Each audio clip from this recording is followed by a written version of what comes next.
Josh is tipsy. Yan o. Tawa ng tawa.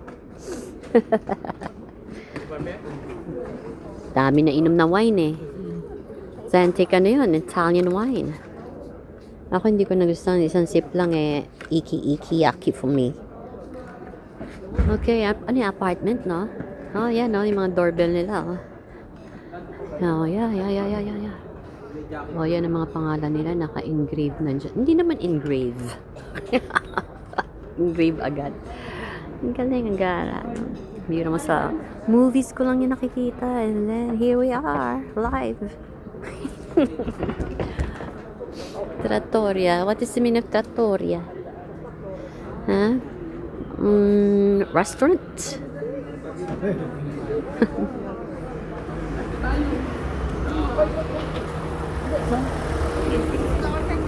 FedEx.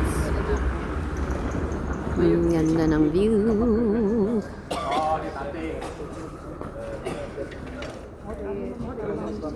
Okay. Let's go.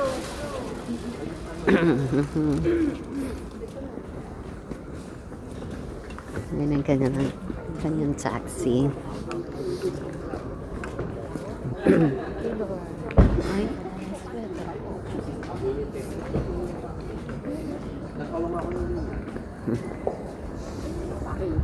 Ito to.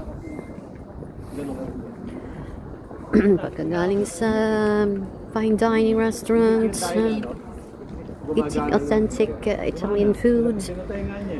Okay yung panalo ang steak. For the first time ako nag-steak. Lagi yung baby back ribs. For me, it's not steak. Ito authentic. Ang sarap. Hindi well done yung akin, pero tolerable. Medyo reddish. Sarap eh.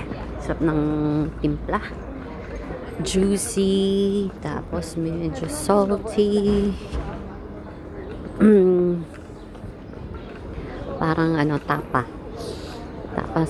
Tapa sa Pilipinas. Hindi tapa ng CDO. Yung tapa ni Julia. Binibili ni Epats. Sarap. Si Josh ang kinuha niya yung mga talaga yung raw na raw. Yung nasa bones. Wow, sarap ang araw. Salamat. Sa bagay, nakabili ko nung napakamahal na bag no? Na worth 20,000. Florence. Yeah, yung facts, right? So, yun na yung ko, souvenir ko. Hanap sa souvenir, no? 20K. Tawa talaga. Tawa ka, bisyo, mag-aambag ka dun, di ba? O, di ba? Sus Mario, be, you need to hold on to mama. Gegewang-gewang ang bata. Ayan, no? Oopsie, there's a car. So, nalasing to. Binigyan mo ng wine. Ayan, no? Tingnan mo, tawa ng tawa. Wala na, patay na. Yeah.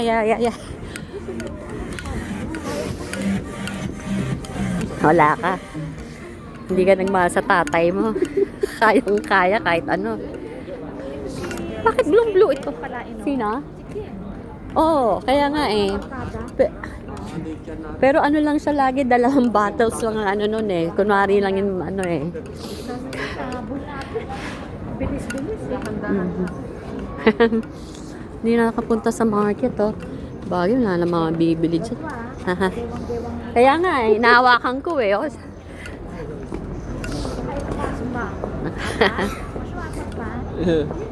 Yung akin binigay ko eh, pero half lang naman yun eh. Half glass.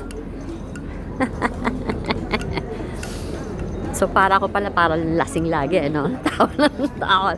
Bakit ganito to pagka blue? Mali, Dermert.